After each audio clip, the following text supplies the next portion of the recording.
क्षेत्र के अंदर निश्चित तौर से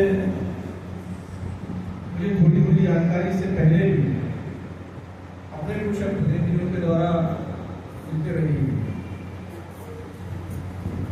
लेकिन जब तक हम उसके समक्ष नहीं जाते, करीब नहीं जाते, तब तक पूरी हमको उसके बारे में समझ नहीं आता। जब मैं लगभग 6-7 महीने पहले मुझे हमारे किरनापुर तरफ के कुछ लोगों ने बताया, हमारे जामनी के जो सरपंच साहब हैं वो पंचायत का काम छोड़ करके ज्यादा ध्यान दूसरी तरफ दे रहे हैं, दिन भर इधर घूमते रहते हैं क्षेत्र में। तो मुझे लगा कि पंचायत अपने आप में एक बड़ा सरपंच का पद बड़ा महत्वपूर्ण पद होता है। तो ऐसे कौन से काम में लग रहे हैं कि ये पंचायत का काम उन्होंने कम कर दिया।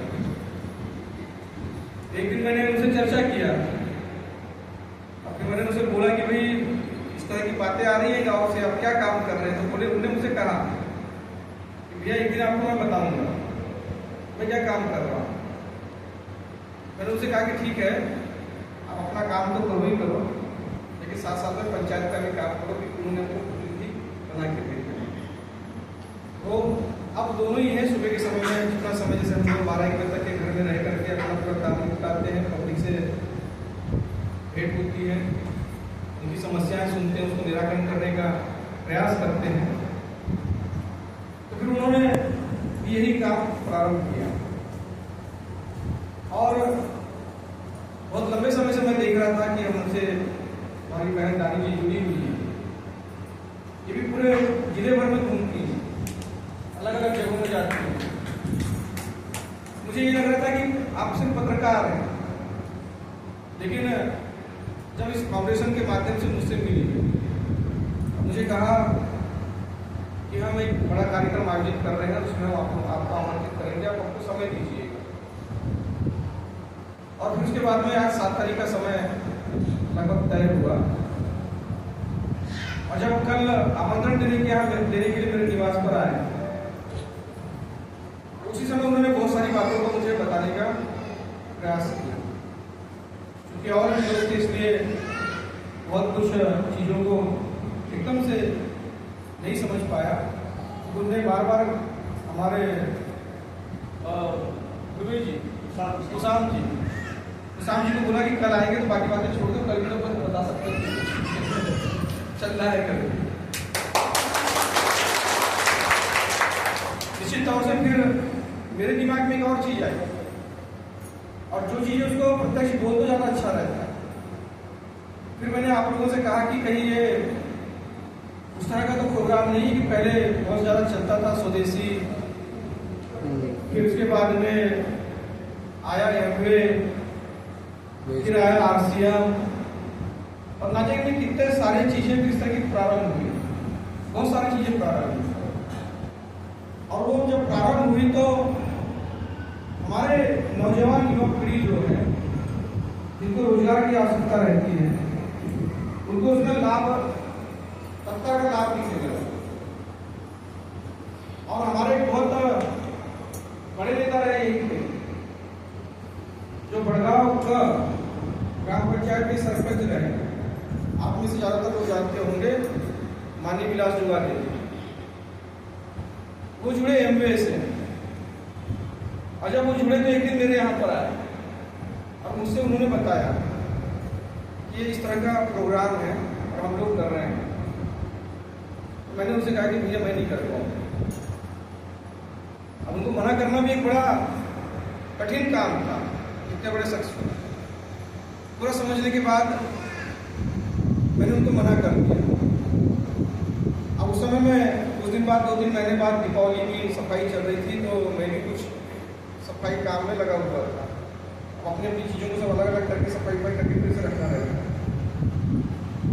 वो मुझसे बोल कर गए थे कि देखना, आज मना जरूर कर रहा है, लेकिन 5 साल बाद हम कहीं और रहेंगे और तू यही राज्य में रह जाएगा, तेरा ज़्यादा विकास नहीं हो पाएगा, तू वैसे ही रह जाएगा, हम लोग कहीं और पहुँच जाएंगे। जब जब वो चीज़ मेरे ध्यान में आई तो मुझे ऐसा लगा कि फिर करने में क्या हर्ज है, करना चाहिए।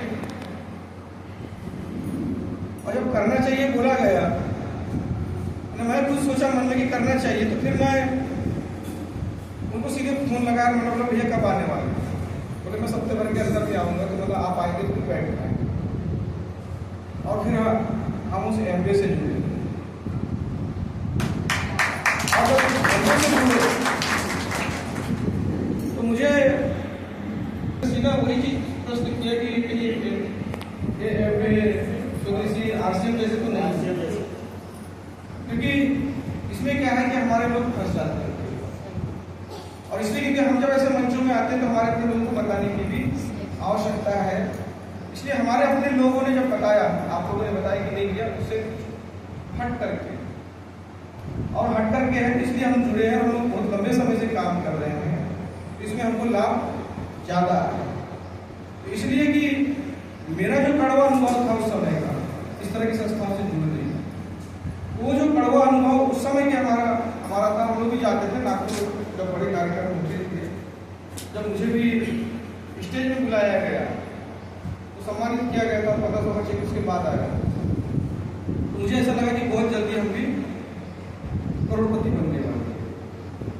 अब ये बात हो गई आपकी जिला पंचायत सदस्य बनने को था, इसमें 2005 से पहले की बात हो गई। उस समय की घटना जब मैं युवा मोर्चा मंडल का अध्यक्ष था, उस समय हम लोगों ने ऐसे काम किए थे।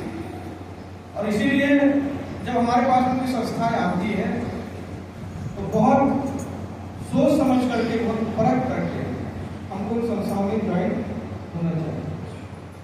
और निश्चित तौर से आप लोगों से भी निवेदन है कि आप इसको और अच्छे से परखिए। यदि काम कर रही है, आप लोग काम कर रहे, सारे लोग काम कर रहे हैं, बहुत अच्छे तरीके से परखिए। और ऐसा लगता है कि वास्तव में इसमें लाभ है। जैसे अभी भैया ने जिस तरह से बताया कि सिर्फ एक बार हमको 2100 रुपये का हमको दान देना है, और उसके बाद फिर कुछ और कुछ नहीं करना है।